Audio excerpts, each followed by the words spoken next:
here we go. I will try to keep up with the time frame that I have, but there's a lot of information to share. There's a lot of things to say. There's a lot of concepts that are embedded in all of this. So well, regarding the topic of the GreenGap project, I tried to prepare something for you that could be interesting to the topic or give you some insights. And thank you, Bruno, for presenting a little bit of my professional life. And below my presentation, you can see many logos, and I will tell you about them. And they kind of translate a bit of what my professional life has been for the last years. But before all this, I was a researcher at the University of Aveiro, and this is important. You will see why. Uh, because science is fundamental to whatever management plans, whatever land management we want to do. So I'm glad that I did a research and teaching background before I went to more hands-on activities, and especially as a consultant or as a project leader or project management for different goals and institutions. Well, with this said, let me share you some things about this, what could be this tools for complementary tools for nature conservation. Because if we think about it, traditionally, we think about biodiversity conservation on protected areas, or mainly in the traditional protected areas like nature reserves or natural parks and so on. But there are other ways complementary to these traditional strategies that are as important.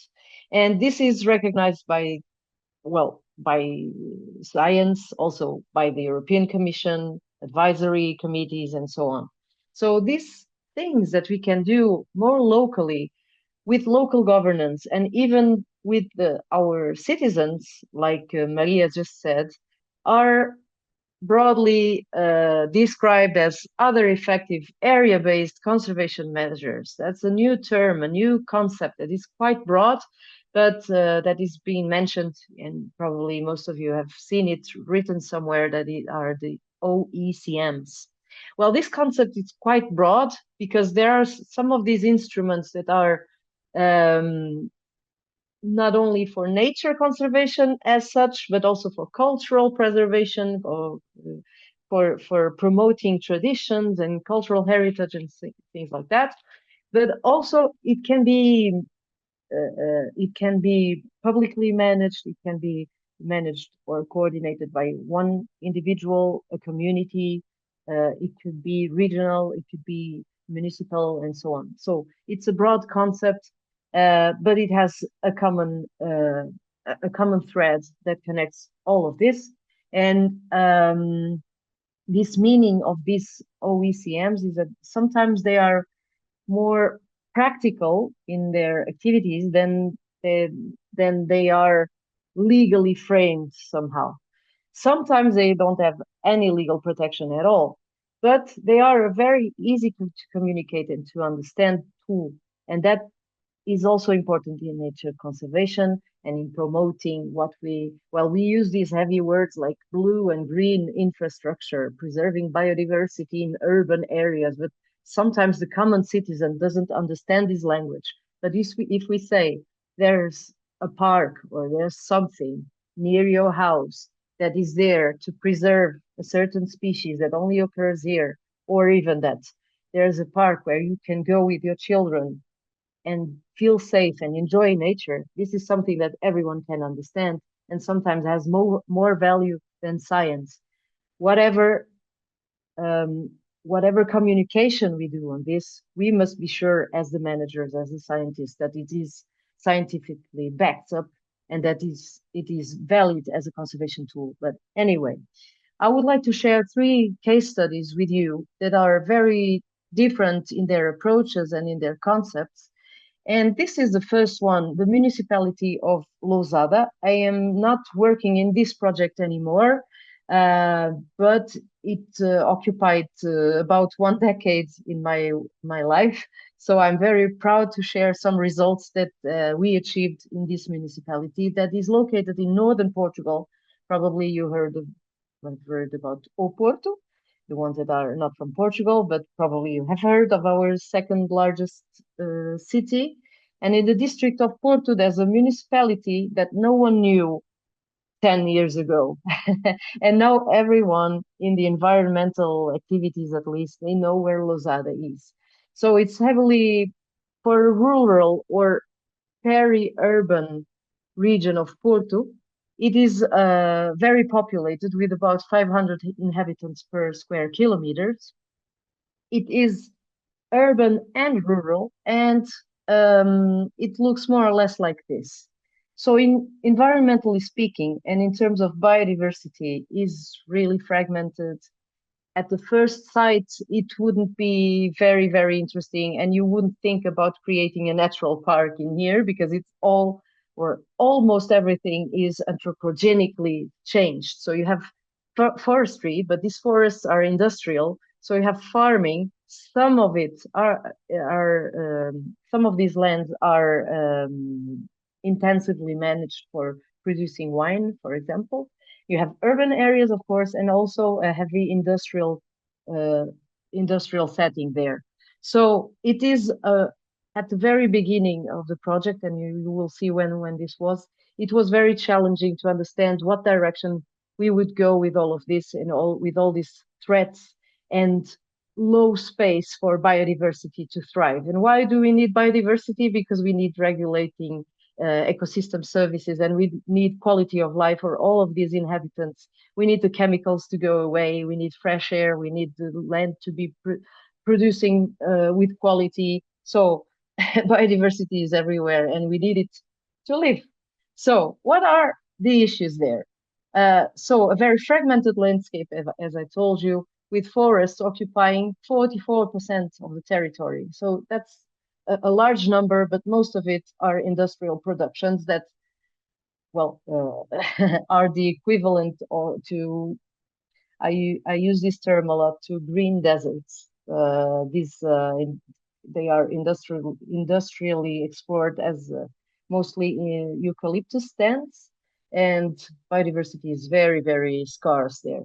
So native forests, where biodiversity could live in, that they use as refuges and havens in all of this very altered environment, are only 17% of the territory. Then you have farmlands and urban areas. So looking at this, we only have a few spots for biodiversity to live, to thrive, but they are very, very, there's no connectivity. So looking at this map, you can understand it was a challenge to think about what to do with this, how to strengthen connectivity and how to develop a green and a blue infrastructure in here. And if you see, I don't know if you can see my mouse moving, but if you see the years, each year we are losing more and more native forests to all of these other not so good areas. So in 2013, we started working in this. I'm sorry, some of these images are with Portuguese text, but I think everyone can follow. Well, in 2013, we started mapping, planning a biodiversity strategy, a conservation strategy for the municipality, and it goes way beyond biodiversity conservation.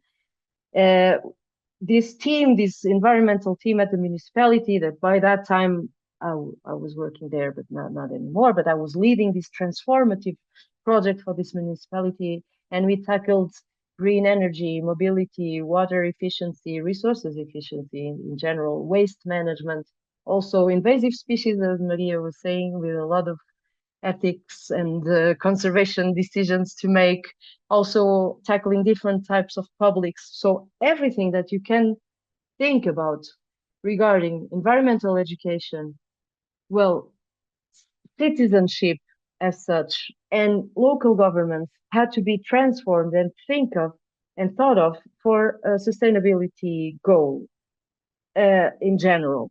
So we thought that, well, this is all fun and games, but we have elections every 4 years. So a strategy to commit to local governance this local government to whatever political changes that could come in the future would be to have a structure, a physical and legal structure for preserving all of the hard work that this team was developing. And that happened, well, we thought that a locally protected area, we say local, but not because it's that small, but because it's the Portuguese term to distinguish between if it happens only in one municipality or several of them. If it was several municipalities, it would be regional. So, but we thought if we had a municipal, a local protected area, we could have like a house for all of this, and also for us to better attract funding to this. So here we go. What we started doing was starting with the very basics. And you see here in 2015, the first thing at all was to do the inventory of fauna and flora. So at a very, very detailed level, we mapped all our biodiversity, what plants, what vertebrates, what invertebrates we have across the municipality. And we mapped the priority areas of both types. Priority because they were very well preserved, mostly in private estate farms, like in Portuguese, quintas históricas.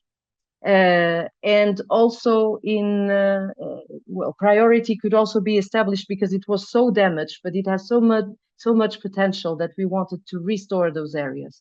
Also, we mapped, and the map to the right are the large trees. We call them the green giants. So these green giants were much more than we expected, and now there is a locally founded green NGO that is called Verde. In Portuguese, that means green, and that is now working in several municipalities just to protect these large trees that are a green infrastructure only by themselves. But anyway, moving forward. So we mapped everything, and we defined the strategy and we defined the priority areas for conservation, restoring and transformation, restoring and preservation. So you see in the map, there's a grayish area, and that is anchored in the Rio Sousa. So the local protected area is of this part of the river Sousa that shelters large numbers of good biodiversity, let's say, and also some scattered areas that could work as micro-reserves. They are really small. Some have only a few hectares. Some have 100 hectares, but they are very, very small, but very, very important for fostering biodiversity, conservation, but also ecological connectivity. So we tried to establish a network of micro-reserves, and we did it by the book.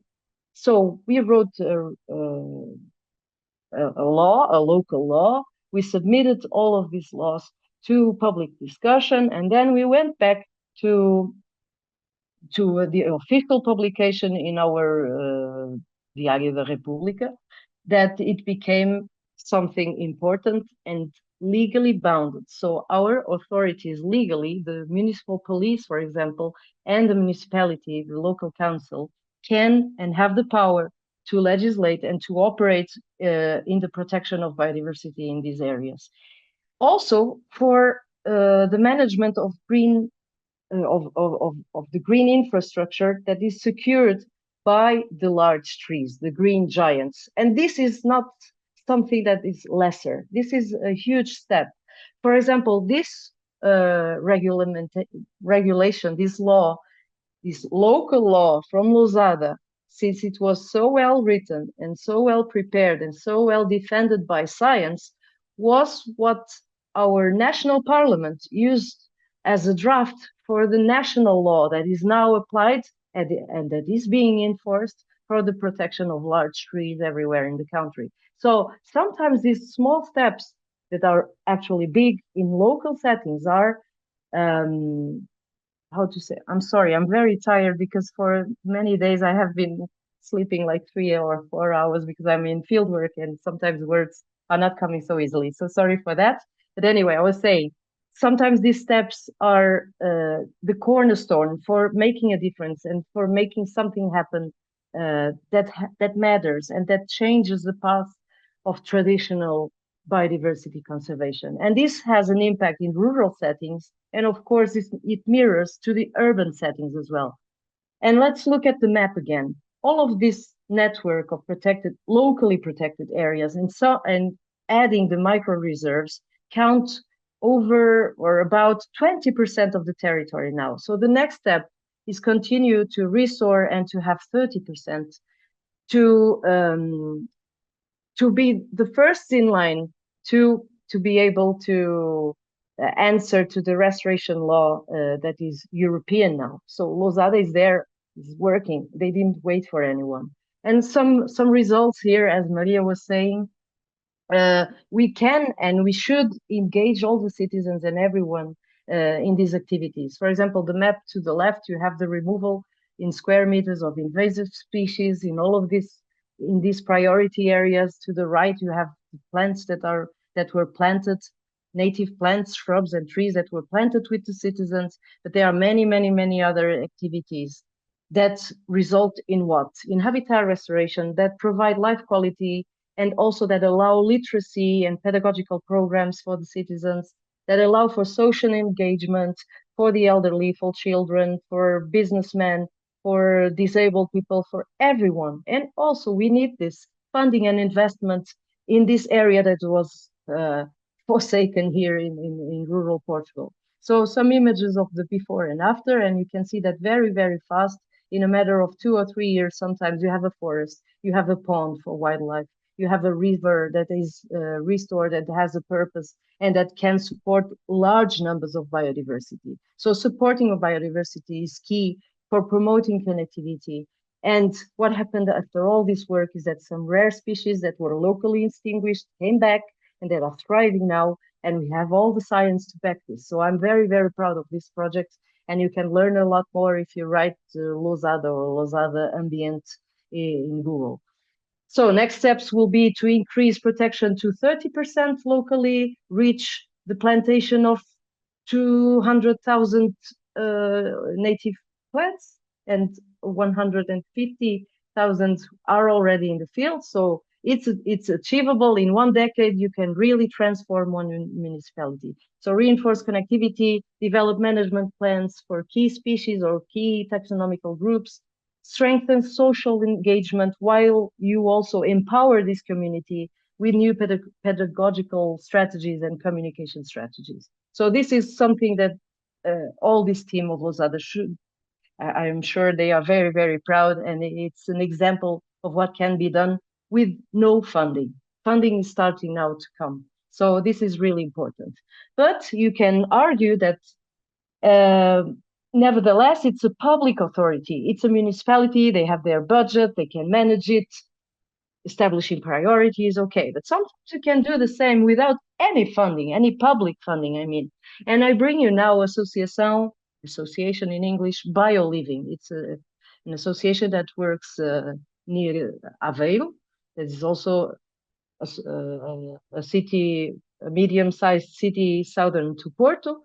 And this association was created in 2016 under the slogan of nature and education for all. And we work in nature conservation, but also training and environmental education, technical consultancy, but also social action, because in my mind, it is not possible to separate. When you do something for preserving nature, it's not possible to distinguish that from the social contribution that you are doing. So we are also very active in social inclusion and in social activities in the sense of promoting active citizenship. Well, this association, you can check BioLiving, we have social media, website, etc. It's very, very active, but I would like to highlight again what you can do at the micro scale, sometimes with little to no resources. And I bring you the case of 2 micro-reserves. So one project is Lusitanica. Lusitanica is a set of 2 lands that add up to 2 hectares. So 2.1 hectares. That's a really, really small area. but it shelters endemic and protected species. We already planted, we converted this area that was a eucalyptus stand in some patches. They had eucalyptus before, so we converted it. We built wildlife ponds.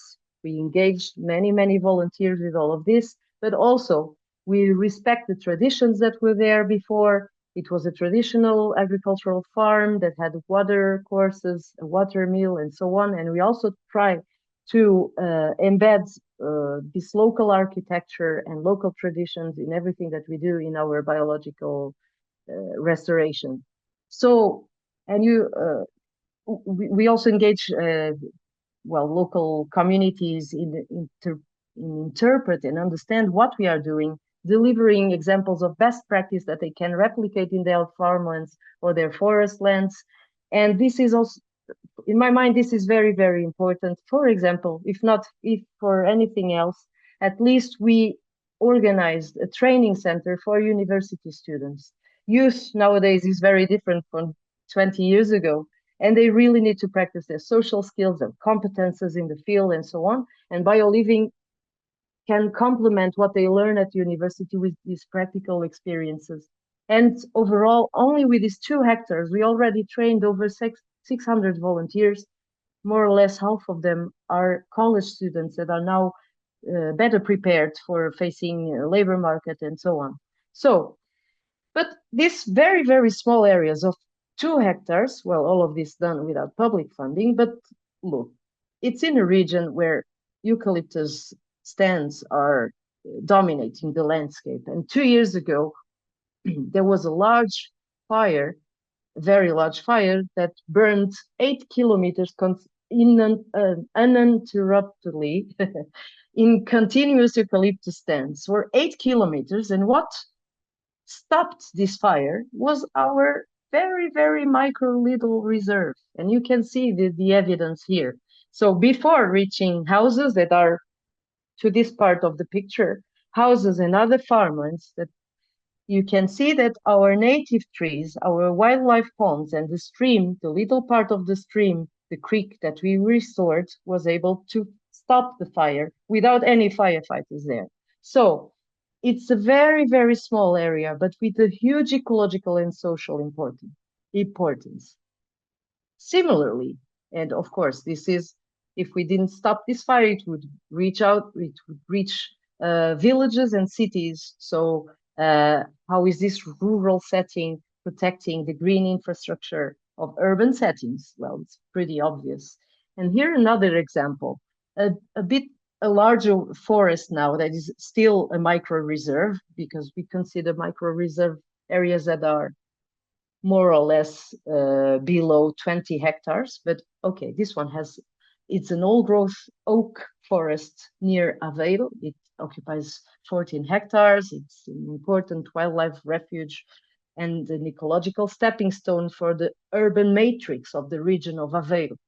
And it's managed by BioLiving in partnership with the owner of this estate. This estate is owned by Santa Casa da Misericórdia de Aveiro, that is a social NGO. Okay, so it has an ecological obvious importance, but look at the matrix of this setting. So this micro-reserve is this patch that I highlighted in green. All of the rest are farmlands, industrial buildings, or habitational settings, well, urban settings. So in terms of green corridors, you only have the water streams and this forest. So this is kind of the lung of Aveiro. So it's very important to preserve it and to have, again, a park, a place where you can go enjoy nature, but also become active if you want. And last but not least, I bring you a third case study, because until now I am talking about publicly managed land, but in a more or less large scale, but operated at a very small scale in Lozada. But then BioLiving, 100% private, because it's a private NGO, also operating in, we do many things, but in the case of the micro reserves, it's very at the micro scale. And this is understandable when you are dealing with animals that have a very small home range. For example, like the salamander that you see to your right in the screen. But my third case study speaks about vultures, and let's see some images. So a salamander can have a home range of a few dozens of meters or a few hundred meters. For example, from this paper that I randomly selected, this salamander lived all of her life in about 500 or 400 meters. So it's small scale, it breeds small scale, it eats small scale. So it's easier to protect them. But look, this it's a Cinereus vulture that is a species that was extinct in Portugal, and now this project, Life Aegipius Return, is trying to consolidate their populations that are growing here in Portugal and Spain. So this individual did this. You can see the map. So all of these movements were done in 4 days. So in 4 days, it covered like almost 4,000 kilometers. So how can we, at the micro scale, very locally, how can we protect or help protect or stop the extinction or revert the extinction of a species like this? Do we individually as citizens or a small group of citizens organized in an NGO or a university or whatever, do we have the power to help them? Of course we have. And we even have an impact in urban life quality by operating with these species that have a huge, how to say, an area where they live. And if you look at vultures, they are scavenger species, so they eat dead animals like sheep, goat, cattle, etc. So they are the cleanup crews. And in artificial systems where you cannot leave your dead animals, if you are a farmer or a shepherd and you have goats, for example, in some areas you cannot legally leave your animals for the vultures to eat. So it will rot for a few days, and only then a truck will come, pick it up, have carbon emissions in the transportation, and then in the incineration of this biomass. So for years and years and millennia, the vultures ate this biomass, and they have a super strong immunological system. They are the cleanup crews because they also protect us from the viruses and the bacteria that could spread in the environment. So they protect us from that. And as such, they protect the urban settings while living far away in their rural settings. So protecting and strengthening the green and the blue infrastructure of urban settings is also the result of promoting vultures. And of course, this is a case study of vultures, but we can think about wolves or lynx or kites or whatever. Biodiversity is all interconnected. So locally, species like these that have a huge vital area, home ranges, that they can feed like 200 kilometers away from their nest can be helped locally at the micro scale. How? For example, all species have to eat. And what you are seeing in the picture, at the center, you have a dead goat, and it was the first goat in southern Portugal that was legally deposited here for the vultures to eat in a private area. We have feeding stations that are legal across Portugal, but not in private areas managed like this without a fence. Well, I am not going into details, but sometimes one landowner, one estate, one property can make the difference in feeding all of these birds. And when I say feeding, I can also say nesting. For example, the Cinereus vulture builds nests over trees. So if you protect that tree and you protect that habitat, sometimes you are protecting one breeding pair that is fundamental to the restoration and the recovery, not only of this species, but of their ecological function in the whole ecosystem. And that mirrors a great deal to the urban quality. We don't know, but they are working for us for free. Okay, also roosting sites, resting sites. And if you are not an owner of an estate, that you don't own any trees, any resting sites or whatever, you can just not harm the vultures. And there are many, many threats. One of them are the lead ammunitions that are used in hunting, for example. The lead itself is poisonous to vultures. So under this project, Life IAG Plus Return, we are also promoting non-lead ammunition. So we are training hunters to use non-lead as an alternative to the traditional ammunition. And all of this reverts to the quality of water, of the soil, etc., and the ecological functioning. So I hope I did not surpass that much my time. Again, I'm sorry for not always being fluent as I would wish, but I need to take a nap now. And I will be very happy to answer any questions that may arise. Thank you again for your attention.